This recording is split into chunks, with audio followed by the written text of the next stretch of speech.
warahmatullahi wabarakatuh. Perkenalkan, kami dari kelompok terapi komplementer bekam. Saya Sri Nur Alisa sebagai pewawancara. Saya Anissa Widyastuti sebagai editor. Saya Manderwati sebagai presentan. Saya Alina Divya sebagai narator. Saya Yulianti Asia sebagai notulen. Kami akan melakukan wawancara bekam yaitu di daerah Cikande. Halo teman-teman, hari ini kita akan pergi ke tempat Pak Joko untuk melakukan wawancara seputar bekam. Ikutin kami terus ya.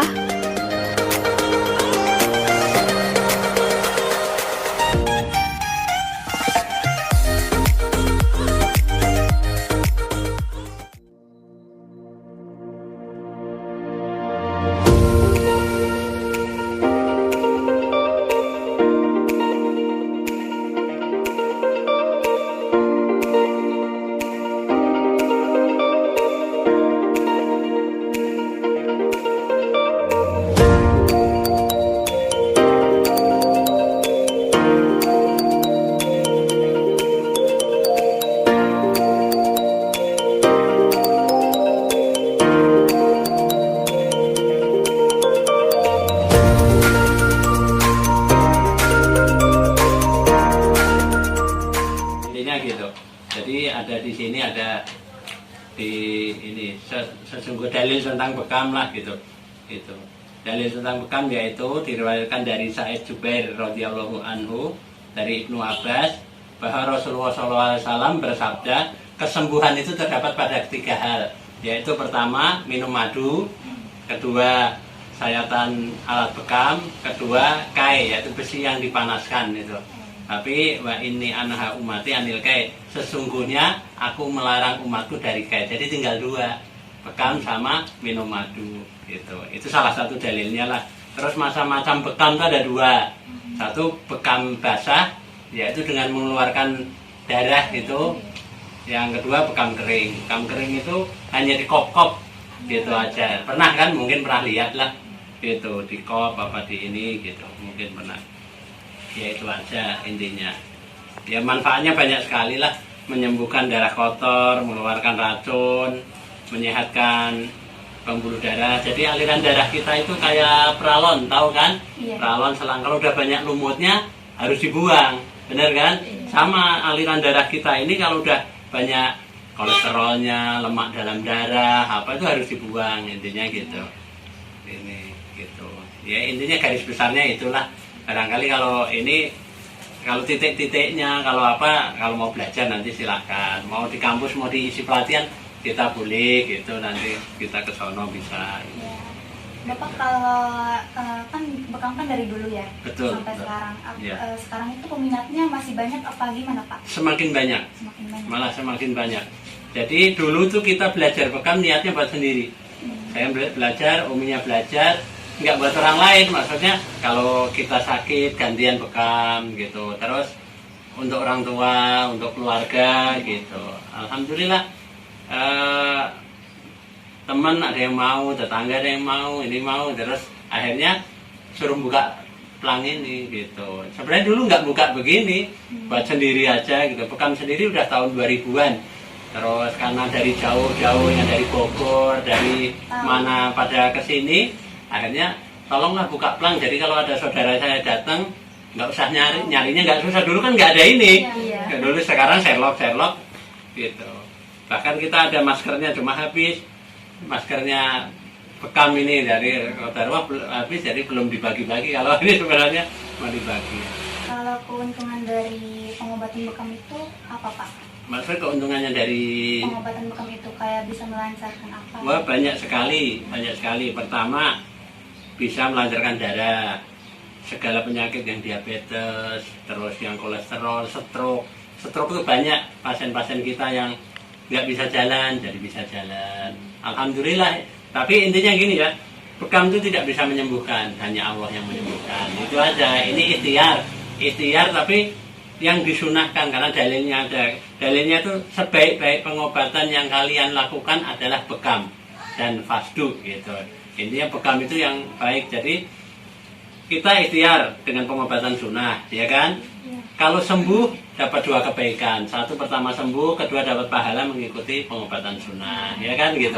Kalaupun nggak sembuh, apa belum kerendak sembuh, ya dapat pahala pengobatan sunnah tadi, mengikuti sunnah, intinya gitu.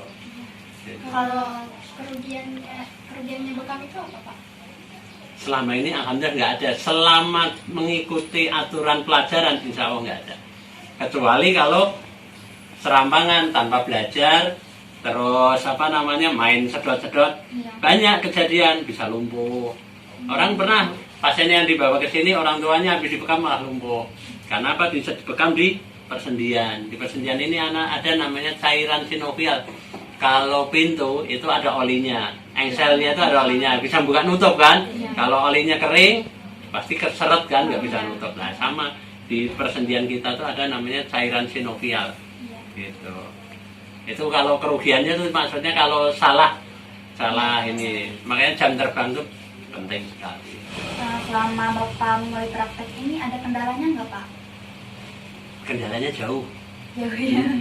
Ya makanya kadang kita bekam tuh sampai kan dipanggil rata-rata biar istirahat di sana. Ya banyak yang kesini juga, bahkan karyawan Petronas Malaysia tuh kesini.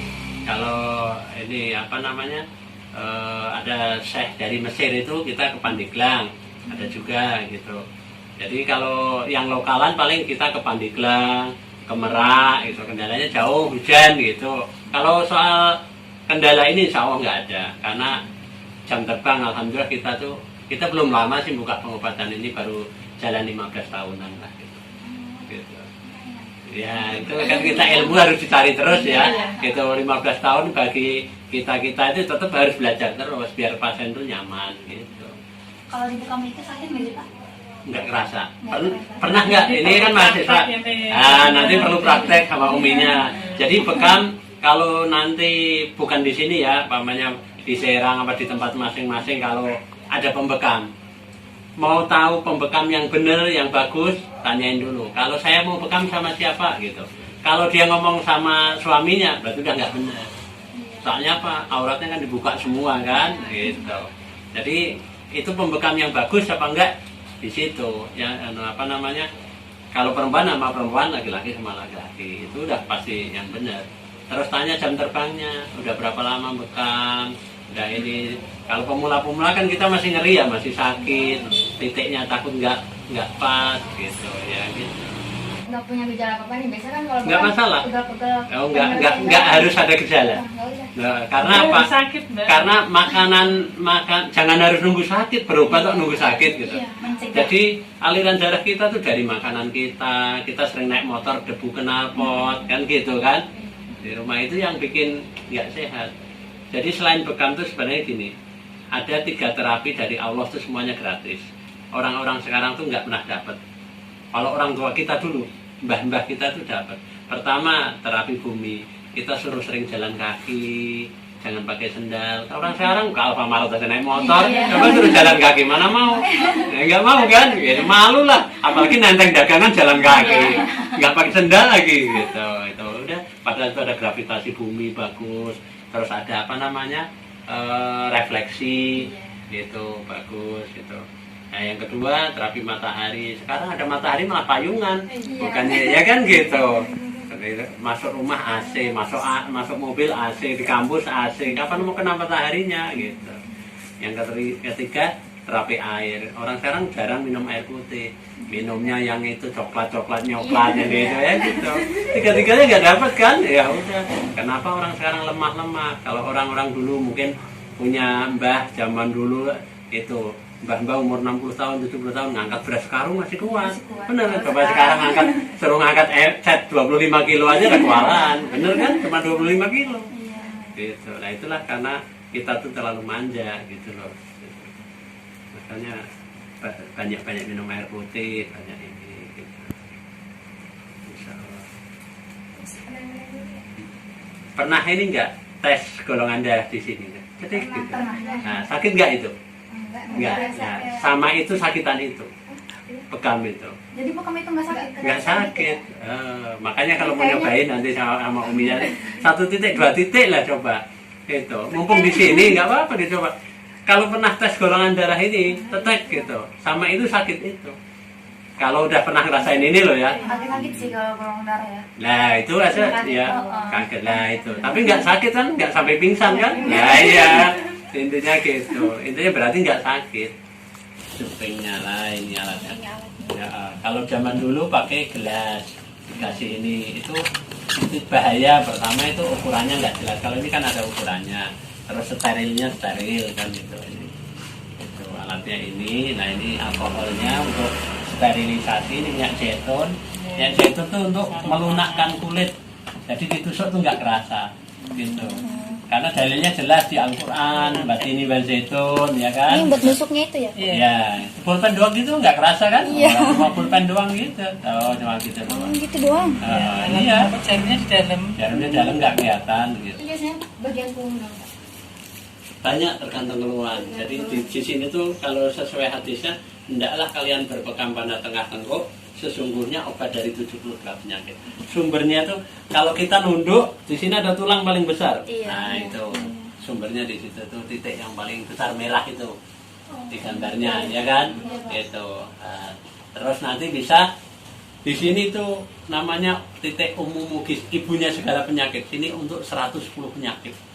Migrain, mata minus, sinusitis, apa namanya, terus kena sihir. Sekarang di sini keracunan tuh ada tapi harus dibotakin dulu.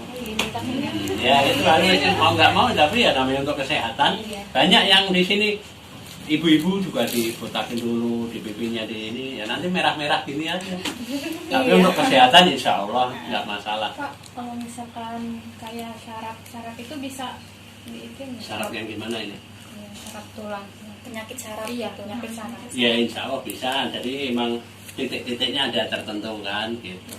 Jadi mata minus yang suka pakai kacamata bisa, alhamdulillah banyak gitu. Terus yang belum punya anak alhamdulillah bisa gitu. Kita punya pasien beberapa yang berhasil, beberapa yang nggak berhasil. Banyak juga yang bekam cuma nggak mau sama, harus sepasang, suami istri harus bekam semua gitu. Cuma karena kadang ada yang istrinya doang, ya tetap nggak berhasil gitu. Ada yang sepasang juga nggak berhasil, itu kan semua karena Allah ya. Cuma ikhtiar banyak. Ada yang 7 tahun belum punya anak, dibekam, alhamdulillah. Terapi 3 kali, minum madu apa tuh, madu asifa ya, madu Yaman itu, alhamdulillah sampai lahir punya. Ya ikhtiar lah intinya. Terus Bapak pernah nggak dilakukan pembinaan oleh puskesmas? Belum. Kita kalau secara resmi enggak, cuma pasien-pasien saya itu kan kepala puskesmas, dokter, jadi ya kita sharing gitu. Terus Bapak punya surat izin nggak? Apanya? Membuka praktek. Kita enggak ini. Ada sebenarnya yang saudara saya di Dinas Kesehatan Serang gitu. Nah, saya niatnya kan nggak buat umum gitu loh, buat pribadi gitu. Tapi orang minta udah cocok gitu. Iya. Loh kalau saya sebenarnya pengen saya ngurus-ngurus itu, cuma waktunya. Pengen ngurus surat izin itu, cuma surat izin kan sebentar ya. Gitu, cuma wah masya Allah itu karena di perusahaan sendiri pun saya kan tes tensi darah, alat komplit, tensi darah ada, tes gula darah ada, tes asam urat ada gitu. Komplit gitu. Perlu sebenarnya surat izin itu ya sekedar izin, cuma kan kita cuma niatnya perorangan gitu ya gitu doang. Kalau harapan Bapak terhadap pelestarian bekam ini gimana Pak? Ya itu saya sering ngisi pelatihan-pelatihan kemana-mana itu. Jadi biar semakin banyak, semakin pengobatan sunnah itu akan terkenal gitu, bahwa ini loh pengobatan Nabi gitu. Jangan lari kemana-mana malah gitu, apalagi ke dukun gitu, ya nggak boleh kan gitu.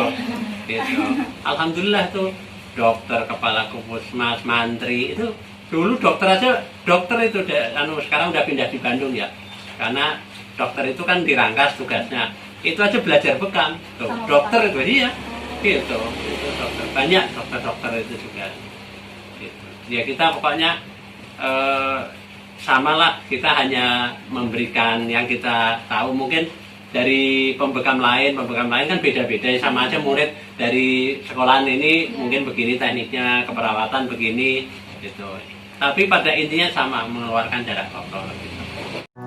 Nah, itu tadi hasil wawancara kami dengan Pak Joko. Selain wawancara, kami juga diajak untuk praktik bagaimana caranya bekam.